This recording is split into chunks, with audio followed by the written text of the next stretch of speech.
So when I set out writing this poem, one of the things that I was really interested in was finding out about like the different layers of history down the street, because I knew a little bit. I knew enough to know that there was stuff going on behind like the shop fronts and the things that you see every day. So what I did was I took a tour with Hull's tour guide, Paul Schofield, and he like got me started on finding out like what used to be in place of the shops that stand there now and stuff like that. So kind of the focus of the poem was thinking about if we were moving through time as we walked down the street, what would that be like? What would change and what would stay the same? So that's kind of what the poem's about. From start to finish, it's probably taken me about a couple of months to write the poem.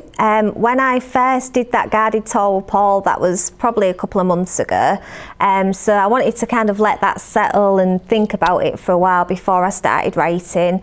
And then I played around with the structure of the poem quite a lot. I found that because I was using a lot of different images and ideas, it took me a while to get them to hang together, and I decided that I'd use the form of the poem to try and do that. So in the end it's ended up as not quite a villanelle, I think, because I liked the way that you revisit lines and ideas, and I thought I could use that form to play around with the sense of things changing and sort of staying the same. I hope I've written a poem that works both on the page and in performance, because that's kind of what I was going for, because the idea I think is that this poem will be used in different mediums, and I think there is a difference. There's obviously a big conversation that happens about the difference between page poetry and performance poetry.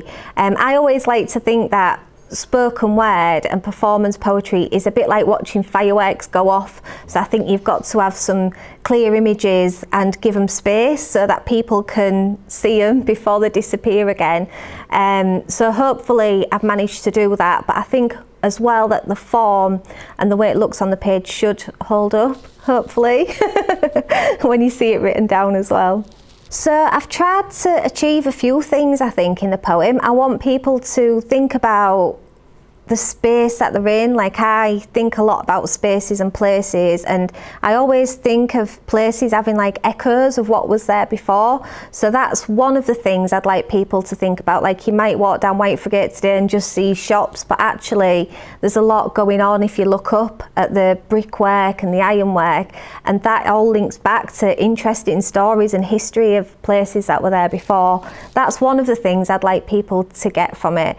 The other thing is kind of a sense of resilience and pride, because there's a lot of associations with this street about like taking care of people. Like, there used to be a workhouse here, and all the associations were Trinity House, who've spent like literally centuries looking after sailing families and stuff like that. So there's a lot of rich history here. There's a lot of associations with famous writers. There's a lot to be proud of, and you might not necessarily get that when you just walk down the street today, but hopefully it's hidden in that poem and people will be able to appreciate that.